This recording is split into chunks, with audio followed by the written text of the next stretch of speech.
जून की सबसे बड़ी अपडेट, जितनी भी वैकेंसियाँ आई हैं टीचर की जून मंथ में, वो सारी आपको कहाँ देखने को मिलेगी? प्लेलिस्ट में चले जाइएगा चैनल के, वहाँ पर पूरी वैकेंसी देखने को मिलेगी। Welcome to Knowledge Review Classes channel. आप सभी को बता दूँ कि एटॉमिक एनर्जी एजुकेशन सोसाइटी में वैकेंसी आई है, जिसमें जो पोस्ट है TGT, PGT, principal, special educator की पोस्ट है। इसमें सैलरी क्या होगी ये भी मैं आपके साथ डिस्कस करूँगा। फ्रेशर को अप्लाई करना चाहिए कि नहीं करना चाहिए ये भी मैं आपके साथ डिस्कस करने वाला हूँ। सबसे मुख्य बात ये है कि जो भी वैकेंसियाँ जून मंथ की आई हैं, इससे पहले मई मंथ की आई थी, वो सारी वैकेंसियाँ आपको पूरी अपडेट कहाँ मिलेगी? प्लेलिस्ट में चले जाइएगा, सारी वैकेंसियाँ मिल जाएगी। अगर आप तैयारी कर रहे हैं किसकी, तो किसी भी एग्ज़ाम की तैयारी कर रहे हैं जो टीचर से रिलेटेड है, वो सारी वैकेंसी आपको देखने को मिल जाएगी। सबसे बड़ी बात ये होता है कि वैकेंसियाँ अब आ रही हैं संविदा के आधार पर, कॉन्ट्रेक्चुअल बेसिस पर आ रही है, थोड़ी-थोड़ी आ रही हैं। तो इस वैकेंसियों को पता करना बहुत बड़ा टास्क हो जाता है, बच्चे पता नहीं कर पाते क्योंकि बहुत सारी साइट्स है, बहुत जगह आपको पता करना होगा। मेरे पास पूरी लिस्ट है, कहाँ-कहाँ वैकेंसी आती है, मैं पूरा काफ़ी होमवर्क करने के बाद ही आपको एक्सप्लेन करता हूँ चीज़ें। तो ये वैकेंसी है जिसके बारे में बताने वाला हूँ, तो आपसे बस इतना सपोर्ट चाहिए कि आप अगर वीडियो देख रहे हैं तो तुरंत लाइक कर दीजिए और अपने दोस्तों को शेयर कर दीजिए और चैनल को सब्सक्राइब कर लीजिएगा। बेल आइकन को ऑन करना मत भूलिएगा क्योंकि जो भी अपडेट आता है फटाफट आपको मिल जाएगा। और हमारा टारगेट है आज का कि 5K, ठीक है, 5000 तक व्यू पहुँच जाना चाहिए, 5000 व्यू प्लस लाइक, क्योंकि हम टारगेट लेके चलेंगे इक्वल, हर चीज़ इक्वलिटी, यानी इक्वल 5000 व्यू भी आना चाहिए, 5000 सब्सक्राइबर भी होने चाहिए, ठीक है, लाइक भी। तो ये था मेरा टारगेट। अब हम आप बात करते हैं वैकेंसी के बारे में। देखिए, एटॉमिक एनर्जी एजुकेशन सोसाइटी जिसके बारे में हमने बताया, और ये जो पोस्ट है आपको बता दूँ, अक्रॉस इंडिया, इंडिया में हर जगह जहाँ-जहाँ पे एटॉमिक एनर्जी के संस्था है, हर जगह आपको काम करने का मौका मिलेगा, जहाँ-जहाँ भी लोकेशन है, हर स्टेट में आपको देखने को मिलेगा। महाराष्ट्र देखने को मिलेगा, तमिलनाडु दिखेगा, उत्तर प्रदेश में भी देखने को मिलेगा, तो हर जगह आपको देखने को मिलेगा। आपको मैं बता दूँ, देखिए, टोटल 15 जगह प्लेस है, 15 स्टेट में, 15 स्टेट, 15 जगह मैं बात करूँ, 15 स्टेट में इनकी जो लोकेशन है एटॉमिक एनर्जी की, वो आपको देखने को मिलेगा। टोटल 30 स्कूल है जहाँ आप जूनियर वाले भी हैं, जहाँ आपको पढ़ाने का मौका मिलेगा। महाराष्ट्र होगा, कर्नाटक होगा, तमिलनाडु हो गया, तेलंगाना होगा, उड़ीसा होगा, झारखंड हो गया, उत्तर प्रदेश हो गया, राजस्थान हो गया, मध्य प्रदेश हुआ, गुजरात हुआ और तमिलनाडु हो गया। इन सभी जगह आपको मौका मिलेगा, ठीक है।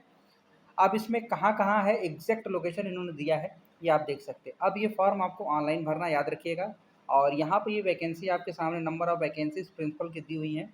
प्रिंसिपल की टोटल जो वैकेंसीज़ हैं 6 है और स्पेशल एजुकेटर की 3 वैकेंसी, ठीक है। देखिए, नंबर ऑफ जो भी वैकेंसीज़ है वो वेरी कर सकती है। अब इसमें क्वालिफ़िकेशन क्या बोला, अगर आप प्रिंसिपल पोस्ट पे अप्लाई करते हैं तो आपकी क्वालिफ़िकेशन क्या होगी वो सुन लीजिए सबसे पहले। आपकी मास्टर डिग्री होनी चाहिए, ठीक है। उसके साथ-साथ जो मास्टर डिग्री है उस डिग्री में कम से कम 50% होने चाहिए, बहुत बच्चों को नहीं समझ में आता। एक चीज़ मैं बता दूँ, बहुत ध्यान से सुनिएगा, बहुत बेसिक कॉन्सेप्ट है। अगर आप ग्रेजुएशन कर रहे हैं तो ग्रेजुएशन में आपका कितना एग्रीगेट बनता है, अगर आप पोस्ट ग्रेजुएशन कर रहे हैं तो उसमें एग्रीगेट क्या बनता है, ये चीज़ें बहुत मैटर करती है आपका, किसके लिए, जब आप किसी भी वैकेंसी में अप्लाई करते हैं जॉब के लिए। अब यहाँ इन्होंने बोला है कि मास्टर डिग्री में आपके 50% होने चाहिए, ठीक है। अब इसे बीएड होना चाहिए, टीचिंग डिग्री बीएड होना चाहिए, साथ में आपको इंग्लिश मीडियम में पढ़ाना आना चाहिए, ठीक है। मतलब कि आप जो भी सब्जेक्ट पढ़ाएँ उसमें आपके इंग्लिश कमांड होनी चाहिए। अगली अगर मैं बात करूँ एक्सपीरियंस की, बात बोला गया है यहाँ पर, ठीक है। यहाँ पर पैरा देखिएगा, पर्सन होल्डिंग एनालॉग पोस्ट या post of principal in central. अगर आपने प्रिंसिपल के पोस्ट पे या सेंटर या कहीं भी आपने काम किया है तो आप अप्लाई कर सकते हैं। एक्सपीरियंस बेसिस की बात किया है, अगर प्रिंसिपल वाइस प्रिंसिपल कहीं भी काम किया तो भी सही है। ये सारी चीज़ें आपको देखने को मिल रही है। और इसमें डिज़ायरेबल की बात कर रहा है, ये डिज़ायरेबल का मतलब समझते हैं आप? इसका मतलब ये चीज़ें आपके पास नहीं है तो कोई बात नहीं, इसके नहीं होने के साथ-साथ आप इसको अचीव कर सकते हैं, ठीक है? ऐसा नहीं है, कंपल्सरी नहीं है, ठीक है? इसके बिना भी चल जाएगा, ठीक है? जैसे बोला वो वर्किंग नॉलेज ऑफ हिंदी और कंप्यूटर, ऑब्वियस सी बात है, हिंदी और कंप्यूटर के बारे में बेसिक नॉलेज होती है। अगर कैंडिडेट इस BEd in special educator are not eligible, अगर आपने स्पेशल बीएड किया है, अगर आप पीजी के लिए अप्लाई, मास्टर डिग्री किया है, स्पेशल बीएड किया है, प्रिंसिपल के अप्लाई कर रहे हैं तो मत अप्लाई करिएगा, रिजेक्ट हो जाएगा, ठीक है? स्पेशल एजुकेटर एजुकेशन के लिए बोला गया है, देखिए, अगर आपने 3 साल का बैचलर डिग्री किया है किसी सब्जेक्ट में, उसके साथ-साथ बीएड आपने स्पेशल एजुकेशन से किया है और उस बीएड में आपके कम से कम 50% होने चाहिए, ठीक है? अगली हम बात करें B Ed in any subjects other than special educator या post graduate proficiency diploma in special education. ठीक है, याद रखिएगा। या आपके साथ और भी चीज़ें बोला गया, अगर आप देखिए यहाँ पर स्पेशल बीएड वालों के लिए बोला गया है, जिसमें आपको सीटेट पेपर सेकंड क्वालीफाई होना चाहिए, तभी आप अप्लाई कर पाएंगे। ठीक है, और इंग्लिश मीडियम आपको एसेंशियल बोला गया है, नॉलेज होनी चाहिए हिंदी और कंप्यूटर के बारे में बेसिक। एज लिमिट क्या है वो भी मैं बता दूँ। एज लिमिट और रिलैक्सेशन क्या होगा, देखिए एक चीज़ मैं बता दूँ। एज उन्होंने बोला है कि मिनिमम एज प्रिंसिपल के लिए 35 साल रखा है और मैक्सिमम एज प्रिंसिपल के लिए 50 साल रखा है। ठीक है, स्पेशल एजुकेटर के लिए 18 और 35 साल रखा है। मिनिमम 18, मैक्सिमम 35 साल। अब ये कैटेगरी है, एज रिलैक्सेशन आपको पता है कि आपके कैटेगरी के अकॉर्डिंग एज रिलैक्सेशन मिलता है, वो आप देख लीजिएगा। बाकी चीज़ें जो था मैंने बता दिया। अब मैं बता दूँ, आपका जब एग्ज़ाम होगा इसमें 3 चीज़ होंगी। सबसे पहले क्या होगा, रिटन टेस्ट होगा, इंटरव्यू होगा, फिर स्किल टेस्ट होगा, और ये कहाँ होगा, मुंबई सिटी में होगा। अब आगे हम जो बात करेंगे वो ध्यान से देखिएगा। ठीक है, क्योंकि ये महत्वपूर्ण चीज़ है। अप्लाई कैसे करना है आपको, आपको इस साइट पर जाना है, इस साइट पर ही अप्लाई करना है, सब कुछ इसी साइट पर करना है। ठीक है, चलिए अब हम आगे बात कर लेते हैं अगली वैकेंसी के बारे में, जो आपके लिए बहुत महत्वपूर्ण है। उससे पहले इसकी फ़ी देख लीजिए, 750 आपको पे करना होगा आप। ठीक है, एसबीआई ऑनलाइन। अब एग्ज़ाम का पैटर्न क्या है, मोड ऑफ सिलेक्शन मैंने बताया था, रिटन टेस्ट होगा, इंटरव्यू होगा, अगर कहीं कहीं ज़रूरत होगा तो फिर उसके बाद स्किल टेस्ट भी होगा। अब देखिए ये एग्ज़ाम का पैटर्न है, 3 घंटे में 100 क्वेश्चन आएंगे, 100 क्वेश्चन और 100 मार्क्स के होंगे, और क्या क्या पूछेगा ये आपके सामने मेंशन किया हुआ है। ठीक है, Hindi general, Hindi, English, general knowledge, contemporary issues और लॉजिकल रीजनिंग, क्वांटिटेटिव एप्टीट्यूड और सीडीपी, और एनईपी के बारे में पूछेगा, एनसीएफ क्या, ये सब के बारे में पूछेगा, एडमिनिस्ट्रेशन फाइनेंशियल के बारे में पूछेगा। स्पेशल एजुकेटर में क्या पूछेगा, स्पेशल एजुकेशन की अगर बात किया जाए, इसका जो आपको सिलेबस दिख रहा है ये देखिए यहाँ पर ध्यान से। ठीक है, अब ये सारा जो बोला गया ये आपके सामने दिख रहा है, कितना परसेंट आपको लाना है, कितने पे कम, कितना कट ऑफ बनाएंगे, मतलब मिनिमम होता है ना कि आप बोलते हैं कि 60% आना चाहिए, 50% आना चाहिए, इन्होंने मेंशन किया। इसको आप पीडीएफ में दे दूंगा, आप देख लीजिएगा क्योंकि वीडियो काफ़ी लंबी हो जाएगी।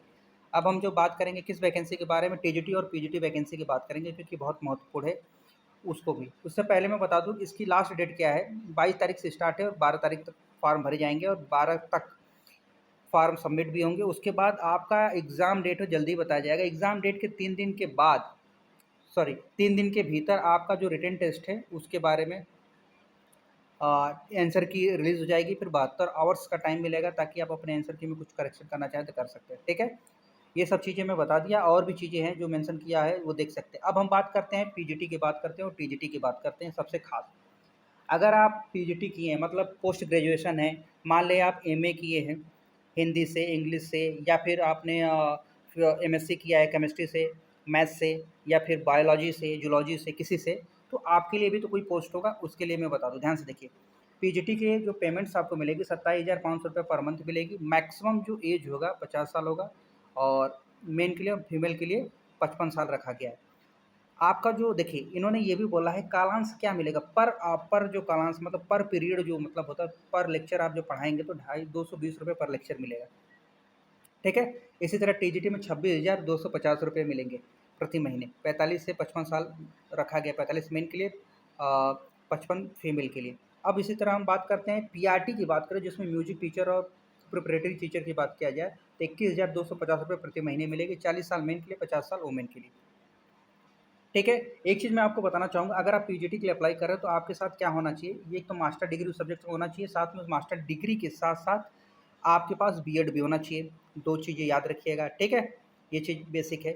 अब पोस्ट ग्रेजुएशन, अगर पीजीटी में कौन-कौन से सब्जेक्ट्स हैं जिससे आप अप्लाई कर सकते हैं, ध्यान से देखिए। इंग्लिश है, कंप्यूटर साइंस है, मैथ है, कॉमर्स है, फिजिक्स है, केमिस्ट्री है। इनमें से आप किसी में अप्लाई कर सकते हैं। अब आगे हम बात करते हैं, आपके पास जो डिज़ायरेबल नॉलेज है वो तो अच्छी बात है, कोई दिक्कत नहीं। अब टीजीटी की बात किया जाए तो याद रखिएगा, आपका ग्रेजुएशन उस सब्जेक्ट में होना चाहिए, साथ में आपके पास बीएड होना चाहिए, साथ में सीटेट पेपर सेकंड क्वालीफाई होना चाहिए। ठीक है, सीटेट पेपर सेकंड क्वालीफाई करेंगे तभी आप अप्लाई कर पाएंगे। ये बेसिक चीज़ें हैं। अब कौन कौन से सब्जेक्ट्स वो देख लीजिए, अंग्रेजी है, सोशल साइंस है, मराठी है, उसके बाद गणित है, गणित भौतिकी है, रसायन विज्ञान है, उसके बाद हिंदी, कंप्यूटर विज्ञान है, कला है, स्पेशल एजुकेटर की वैकेंसी है, टीजीटी पेट की वैकेंसी है, लाइब्रेरियन की भी वैकेंसी यहाँ पर देखने को मिलेगी, आप ये भी देख सकते हैं। ठीक है, अब ये सारी चीज़ें हैं। अब इसका सिलेबस क्या है आपके सामने, ये सब्जेक्ट कम्बिनेशन है जो आपके सामने दिया हुआ है। और प्रारंभिक बाल वाटिका की वैकेंसी ये भी आपके सामने मेंशन किया है, इसको भी आप देख लीजिएगा, अच्छे से पढ़ लीजिएगा, क्योंकि वीडियो काफ़ी लंबा हो जाएगा। जो चीज़ें थी मैंने आपको बता दिया। और इस चीज़ों को बहुत ध्यान से देखिएगा, ठीक है। अब हम बात करेंगे किसकी, ये फॉर्म तो आप भर लेंगे, देखिए ये फॉर्म है जिसको आप भर सकते हैं, कलर फ़ोटो, कॉन्ट्रैक्ट बेसिस पर जॉब है जिसके बारे में आपको देखना है, अच्छे से पढ़ना है, उसके बाद ही अप्लाई करना है। और पोस्टिंग आपको कहाँ मिलेगी, कैसे मिलेगी, ये तो बाद में पता चलेगा। फ़िलहाल ये वैकेंसी थी जिसके बारे में हमने बताया, और इसकी एक वैकेंसी और आई थी जो हमने आपके साथ कवर किया था, वो भी याद होगा शायद आपको, अगर आप चैनल से जुड़े होंगे तो आपको पता होगा। उस वैकेंसी को भी अगर आप देखिएगा, उसको भी जाकर, अगर उसमें भी समय हो तो उसमें भी अप्लाई कर दीजिएगा, टीजीटी, पीजीटी और पीआरटी के लिए, ठीक है। और ये वैकेंसी थी जिसके बारे में मैंने बताया, खासकर प्रिंसिपल और स्पेशल एजुकेटर वाले ध्यान से सुनिएगा। बाकी वैकेंसियाँ अपडेट हुई हैं, तो जो भी कैंडिडेट इसमें अप्लाई करना चाहता है, एक बार ज़रूर मैं बोलूँगा कि मेरे वीडियो बनाने के बाद पीडीएफ को अच्छे से पढ़िएगा, उसके साइट पर जाइएगा, साइट पर जाने के बाद चेक करिएगा, ठीक है? उसके बाद ही अप्लाई करिएगा, अदरवाइज़ आपके पेमेंट्स बेकार हो जाएँगे, ठीक है? समझ गए आप? थोड़ा काम आप भी करिए ताकि आपको कोई डाउट ना हो। इसलिए मैं बता रहा हूँ ताकि आप चेक करने की स्टाइल आपको पता चल सके, ताकि अगर कभी मुझे वीडियो बनाने में लेट हो तो आप सेल्फ डिपेंडेंट हो, वहाँ से साइट पर चेक कर सकते हैं। और बाकी जो अपडेट है टेलीग्राम पर मिल जाएगा। हाँ, अब मैं बात करना चाहूँगा कि वो कैंडिडेट जो हमसे फेस टू मतलब बात करना चाहते हैं लाइव, या फिर हमसे जुड़ना चाहते हैं, कोई भी डाउट्स हो का, तो मेरे फेसबुक आईडी पर जुड़ सकते हैं। मेरा नाम है अनुराग यादव, अगर आप सर्च करेंगे, देखिए फेसबुक पर मुझे सर्च करेंगे किसके नाम से, मैं बता दूँ, यादव अनुराग के नाम से सर्च करेंगे तो मेरी आईडी आपको देखने को मिल जाएगी। और इसका मैं इसका डिस्क्रिप्शन में मैं लिंक भी दे दूँगा, अगर आपको ज़रूरत होगी तो वहाँ से आप मुझसे कॉन्टैक्ट हो सकते हैं, इंस्टाग्राम पर भी हो सकते हैं, यादव अनुराग 05 करके, ठीक है। और मुझे लगता है कि मेरे द्वारा जो भी इन्फॉर्मेशन दी गई है वो आपको समझ में आ गई होगी। अगर कुछ भी ना समझ में आए तो बेहिचक आप कमेंट्स करिएगा, और कोशिश करिए कि अगर पीडीएफ में कुछ भी आपको लगे कि ना समझ में आ रहा है तो एक बार पीडीएफ पढ़िएगा ज़रूर। अगर ना समझ में आए तो कमेंट्स करिएगा, हम रिप्लाई करने के लिए रेडी हैं।